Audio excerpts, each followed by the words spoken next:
Hello, good morning, नमस्कार दोस्तों। मैं हूं आपका भाई, आपका दोस्त जसपाल सिंह मीना और अभी हूं मैं इस टाइम मुंबई में। जैसा कि आपने पिछली वीडियो में देखा होगा, मैं सरदेसाई बाड़ा में था और सरदेसाई बाड़ा से निकल के संगमेश्वर से ट्रेन लेके फाइनली आ चुका हूं मुंबई। एक्चुअल में मैं वेस्टर्न घाट एक्सप्लोर करने के लिए निकला था और मुझे केरला की तरफ जाना था, लेकिन अभी 22 तारीख को नवरात्रि स्टार्ट होने वाली है, तो मैं सोच रहा हूँ कि नवरात्रि का फेस्टिवल एक्सप्लोर करूँ। और मैं एक ऐसी नई और मज़ेदार डेस्टिनेशन पे जा रहा हूँ कि उस जगह से अच्छा नवरात्रि का फेस्टिवल पूरे भारत में कहीं हो ही नहीं सकता अगर देखा जाए तो अभी मुझे निकलना है सिटी के बाहर, बिल्कुल हाईवे पे। तो अभी मैं स्टेशन से थोड़ा सा बाहर आ चुका हूँ और अभी सुबह सुबह का टाइम है, ये देखिए 5:30 बज रहे हैं। अभी लेके चलता हूँ मैं आपको एक बहुत ही प्यारी और नई डेस्टिनेशन की तरफ। भाई अभी सही से सूरज भी नहीं निकला है और लोगों ने दुकान खोलना स्टार्ट कर दी है, ये आप देखिए। मुंबई कभी बंद नहीं होता भाई, दिन रात बिल्कुल चलता ही रहता है। तो भाई इस हाईवे तक आ चुका हूँ। ये हाईवे सीधा जाता है गुजरात की तरफ, वापी शहर की तरफ। तो इस हाईवे से ऊपर की तरफ मुझे जाना है। जैसे तैसे मुझे जल्दी जल्दी सिटी से बाहर निकलना है, क्योंकि जैसे जैसे सुबह होती जाएगी उस हिसाब से यहाँ पे ट्रैफिक बढ़ता जाएगा। क्योंकि मैं यहाँ पे रहा हूँ 3-4 साल, मैं चप्पे चप्पे से वाकिफ़ हूँ और कितना ट्रैफिक रहता है, कितना कंजस्टेड हो जाता है जगह, लोग, अच्छी खासी समस्या पैदा हो सकती है भाई। इसलिए सुबह सुबह यहाँ से निकल लो। तो इस हाईवे पे ऊपर चढ़ना है, फिर अगर मुझे लंबी गाड़ी मिल जाती तो डायरेक्ट वापी के लिए मिल जाएगी मुझे गाड़ी, और मेरे लिए सही रहेगा वो।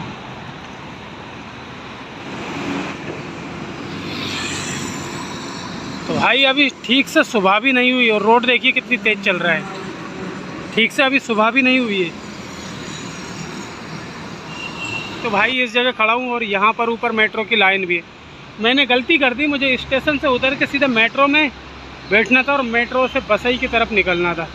मुझे बाद में पता चला कि इधर से भी बसई के लिए मेट्रो चलती है। और यहाँ इस जगह आ चुका हूँ भाई मैं। सूरज वाटर पार्क है ये, इसका मेन गेट है और ये सीधा रोड जाता है सिटी के एकदम बाहर चिंचोटी होते हुए और वापी की तरफ। ये देखिए भाई, तार पर देखिए कितने सारे पक्षी यहाँ पर बैठे हुए हैं। जहाँ तक भी आपको तार दिखाई दे रहा होगा ना, पूरे पक्षियों से भरा हुआ है ये तार। ये देखो 3 घंटे में निकला हूँ मैं जैसे तैसे शहर के बाहर, और अब बिल्कुल एकदम शहर के बिल्कुल एकदम बाहर आ चुका हूँ बाईपास पे। और ये गाड़ी आप देख सकते हो, ये घूम कर आ रही है नीचे से। और इधर अगर हम देखेंगे, ये सामने आपको पहाड़ दिखाई दे रहा होगा, तो ये संजय गांधी नेशनल पार्क है, इसको बोलते हैं। और इसके पहाड़ के उस तरफ पूरा शहर बसा हुआ है। और यहाँ से आप रोड देख सकते हो। अहमदाबाद 530 किलोमीटर है, बड़ोदरा 430, सूरत 290। तो इसी रोड से जाना है और आगे पूरा जाम लग रहा है, गाड़ियाँ नीचे से घूम के आ रही, ऊपर चढ़ती है। अब ट्राई करते हैं यहाँ से लिफ्ट लेने के लिए। अगर लंबी लिफ्ट मिलती है तो डायरेक्ट यहाँ से गुजरात। तो मैं मुंबई से 40 किलोमीटर आगे आ चुका हूँ, विरार के भी आगे, और मुझे जाना है वापी और सूरत की तरफ। तो रास्ते में एक लिफ्ट मिली थी मुझे, तो भैया से ऐसे ही बातचीत होने लगी, तो भैया ने मुझे खाना ऑफ़र किया और ये होटल पर लेके आए। यहाँ पर मेरा खाना लग चुका है। ये सेव भाजी लगी है, ये रोटी है, और ये यहाँ पर ये दही और ये सलाद में प्याज मिला है। ये खुद के पैसे से नहीं खा रहा हूँ मैं, ये खाना मुझे वो भैया ने ऑफ़र किया। तो इस होटल में बैठा हूँ मैं, और अभी दोपहर के बज रहे हैं 12:30। तो चलिए करते हैं खाना स्टार्ट और फिर मिलते हैं आपसे बाद में। भाई साहब ये गाड़ी रुकी है, अब इससे पूछते हैं कहाँ तक जाएगी। मेरे लिए ही रोकिए, गज्जार।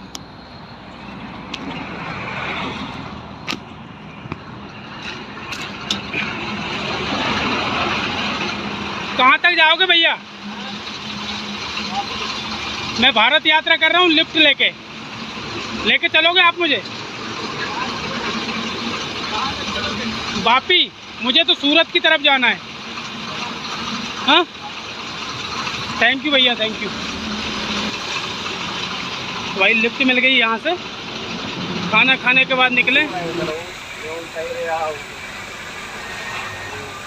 पकड़ ले भाई, पकड़। अरे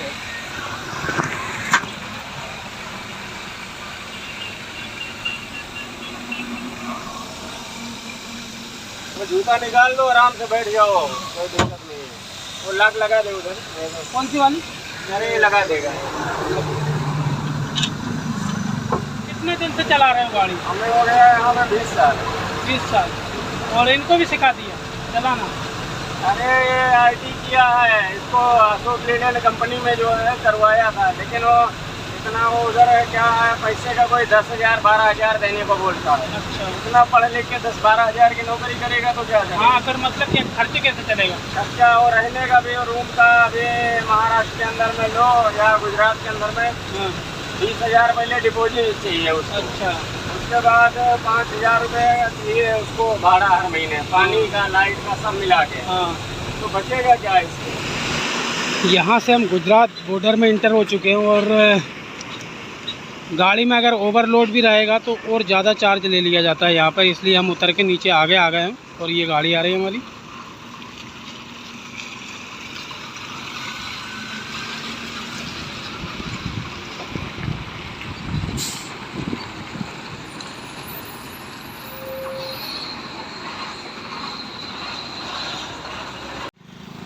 दोस्तों, महाराष्ट्र से निकल के मैं गुजरात के शहर वापी आ चुका हूँ। तो ट्रक वाले ने मुझे यहाँ पे उतारा है।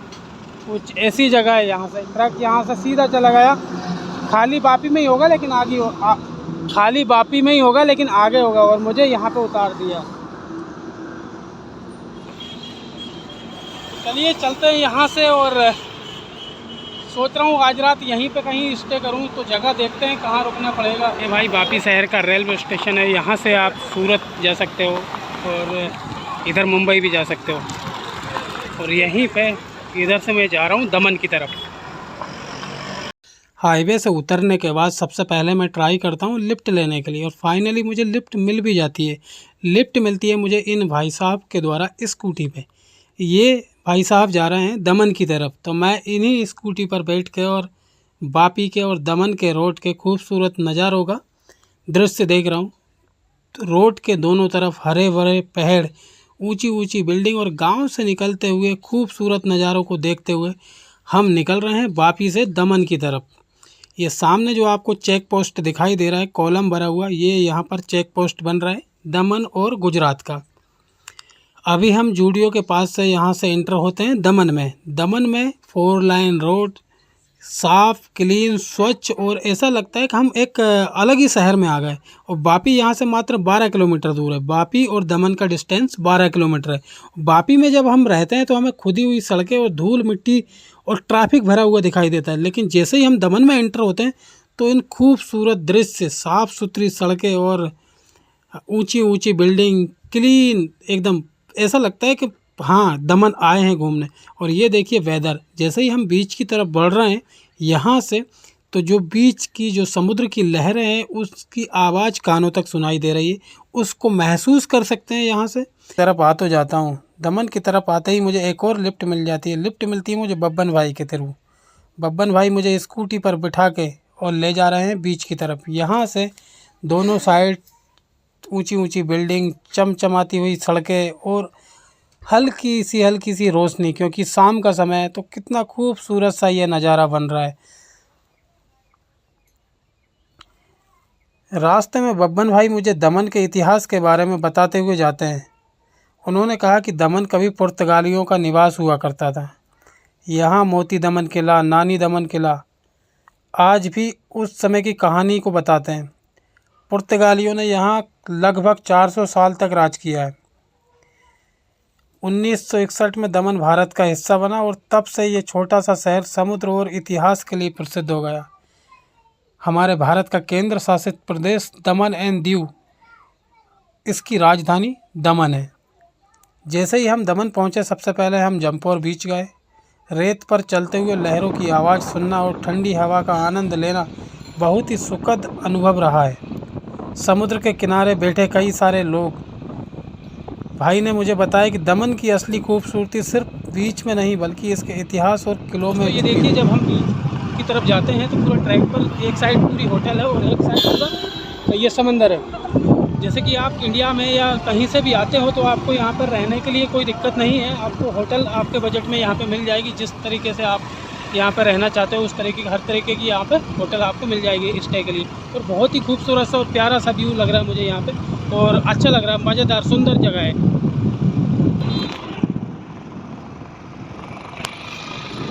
और भैया मुझे घुमा रहे हैं, ये मुझे लेकर आए हैं दमन के बस स्टैंड से पीछे से, और ये इन्होंने मुझे पूरा घुमाया। अभी हम जा रहे हैं रोड की तरफ। तो आप कुछ कहना चाहेंगे? स्कूटी पर सफ़र करते हुए बीच की ठंडी हवा महसूस करना और बब्बन भाई की बातें सुनना, सब मिलकर इस यात्रा को और भी यादगार बना रहे हैं। मुझे लगा था कि दमन सिर्फ समुद्र और इतिहास का ही नहीं बल्कि यहाँ के लोग, सड़कें और खाने पीने की चीज़ें भी इसे खास बना देती है। दमन में खाने पीने की चीज़ें भी शानदार है। यहाँ के रहने वाले लोग मछली, व्यंजन, छोटे छोटे ढाबे और मिठाइयाँ बहुत स्वादिष्ट और प्रसिद्ध है। अगर रात को रुको तो होटल और गेस्ट हाउस भी अच्छे हैं, साफ़ सुथरे और आरामदायक आपको रहने के लिए जगह मिल जाएगी। ये बीच के बैक साइड वाला रोड है और इस तरफ से भी आपको होटल्स मिल जाएगी। तो दोस्तों, अगर आप बजट में ट्रैवल कर रहे हो, अगर होटल में स्टे नहीं कर सकते तो यहाँ पे छोटे छोटे घर बने हुए लोकल लोगों के, और वो आपको रेंट पर भी देते हैं। तो आप एक तरीके से कह सकते हो कि गेस्ट हाउस है, और आप वहाँ पर भी रुक सकते हो। नॉर्मली जो जनरली रेंट रहता है 500, 600, 700 रुपये, उस हिसाब से आपको मिल जाएगा। अगर आप अच्छे से ढूंढोगे तो और सस्ता इससे मिल सकता है। यहाँ पर एक मुझे छोटा सा मंदिर भी देखने को मिला है। ये कोई माता जी का मंदिर है। शाम का नज़ारा यहाँ देखते ही बनता है। कई सारे पर्यटक यहाँ पे घूमने आते हैं। लोकल के अलावा यहाँ पे बहुत सारे फॉरेनर भी घूमने आते हैं। बीच पर आपको छोटी छोटी खाने पीने की दुकानें भी मिल जाएगी। जैसे आपको कुछ खाने पीने के आप शौकीन हो तो यहाँ पे 24 आवर्स पूरी होटल्स खुली रहती है। टूरिस्ट अगर यहाँ पे आता है तो खाने पीने की भी कोई दिक्कत नहीं होगी।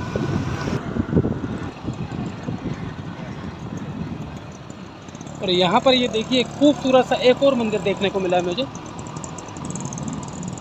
तो सामने अगर आपको दिखाई दे रहा होगा तो वो लाइट हाउस है। थोड़ी सी आगे जाएंगे तो मोती दमन बीच है, और यहाँ पर जगह जगह आपको ऐसी फेरी दिख जाएगी, जो बोट है, जो मछुआरों की है शायद।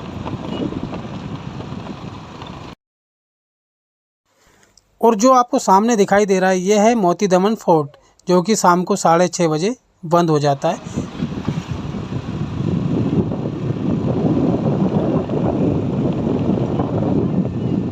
वापस से हम आ जाते हैं बस स्टैंड वाले एरिया में। तो यहाँ से आपको जिस तरफ भी जाना है, या तो देव का बीच जाना है, या जेटी बीच जाना है, या मोती दमन बीच जाना है, तो यहीं से आपको रास्ता पकड़ना पड़ेगा। यहाँ से आपको तीनों बीच के लिए रास्ते मिल जाते हैं। और यहाँ पर आए हुए हैं भैया पेट्रोल भरवाने के लिए, क्योंकि वो मुझे पूरा बीच घुमा रहे हैं। तो इसलिए वो पेट्रोल भरवा रहे हैं यहाँ पे, ताकि रास्ते में कोई दिक्कत ना हो। क्योंकि बीच का जो रोड है वो काफ़ी लंबा है, लगभग 10-15 किलोमीटर का, तो उसमें टाइम लगता है घूमने में। सकते हो आप 92.4 पेट्रोल का रेट है।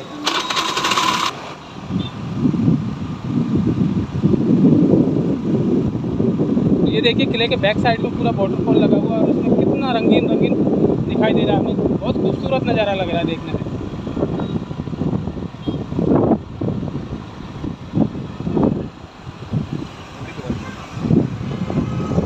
मोती भवन। तो फाइनली हम आ चुके हैं मोती दमन बीच पर, और ये फोर्ट की दीवार है जिसके चारों तरफ से रास्ते हैं।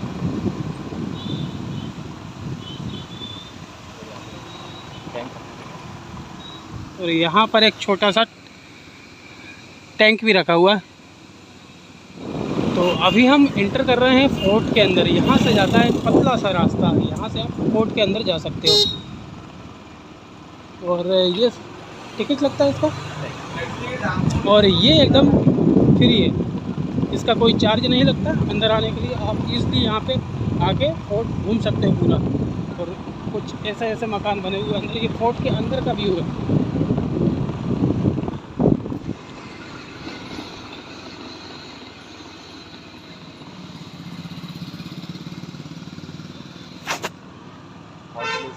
फोर्ट रेजा, जहाँ पर लोग अपनी सेल्फी लेते हैं, फ़ोटो लेते हैं। तो ये एक तरह का चर्च है और क्रिश्चियन लोगों का है, तो इसको फोर्ट ट्रेजर नाम दे दिया गया है।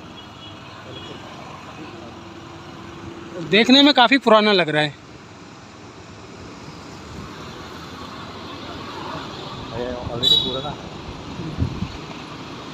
और अभी शायद पूरा बंद है, अंदर इसमें एंट्री नहीं है क्योंकि गेट वेट लगे हुए।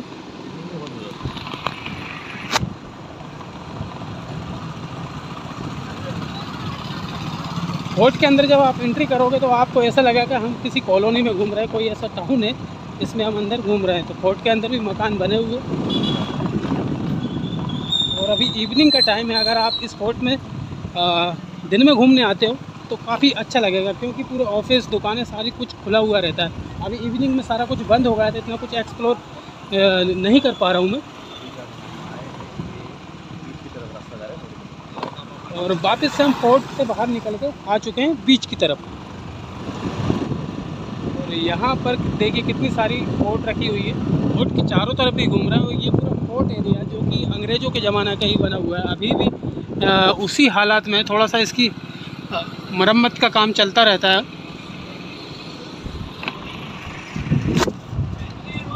यहाँ पर कई सारे लोग इवनिंग में बैठने अच्छे सुकून शांति में आते हैं यहाँ पे। और रोड के बाजू में आपको एक ऐसे छोटे छोटे स्टॉल दिखाई देंगे जहाँ पर दिन में ये पूरे खुले हुए रहते हैं और इनमें फूड जो भी खाने पीने की चीज़ें रहती हैं वो आसानी से यहाँ पे मिल जाती है। जो कि टूरिस्ट यहाँ पे घूमने आते हैं तो उन्हें कोई दिक्कत नहीं होती। जैसे आप बीच पे बैठे हो, बीच पे घूम रहे हो, भूख लगी है या प्यास लगी है तो यहाँ से ये सारी चीज़ें अवेलेबल हो जाती है। तो सामने दिखाई दे रहा है वेज बीच रिसोर्ट, तो यहाँ पे वेज खाना भी मिल सकता है अगर कोई वेजिटेरियन है तो। नेमो इसका नाम है। और हम आ चुके हैं फाइनली जमपुर बीच पर। यहाँ पर आपको पैराशूट राइड करने का भी चांस मिलेगा, आप बाइक राइडिंग भी कर सकते हो। यहाँ पर रिसोर्ट बन रहा है। और इस तरफ हम देखेंगे तो कई सारे लोगों को टैटूज़ का बहुत शौक़ रहता है, तो यहाँ पर टैटू स्टूडियोज़ भी है। आप यहाँ पर आओ तो आप अपने टैटूज़ का शौक़ भी पूरा कर सकते हो, यहाँ पर ट्राई कर सकते हो। और ये जमपुर बीच का मेन नीचे जाने का रास्ता है। ये नारियल के पेड़ आपको यहाँ से दिखाई दे रहा है, तो यहाँ से नीचे जाने का है। लेकिन अभी रात हो चुकी है तो नीचे कोई होगा नहीं और हमें जो व्यू हम देखना चाहते हैं वो व्यू हमें दिखेगा नहीं। अभी हम यहाँ से चल रहे हैं दमन की तरफ। दमन बीच, देवका बीच, जमपुर बीच और जेटी बीच से घूमने के बाद फाइनली हम आ जाते हैं वापस से मोती दमन मार्केट में। यहाँ पर आपको ज़रूरत की सारी चीज़ें मिल जाएगी। जिस जगह से हम यहाँ से बीच की तरफ गए थे उसी जगह हम वापस से लौट कर आ चुके हैं। मोती दमन फोर्ट, लाइट हाउस और रानी दमन। लेफ्ट हैंड साइड इधर रास्ता जाता है, यहाँ से आप जा सकते हो। और वापस हम रिटर्न जा रहे हैं यहाँ से। यहाँ पर है ये भैया की शॉप बब्बन टेस्टी फूड के नाम से।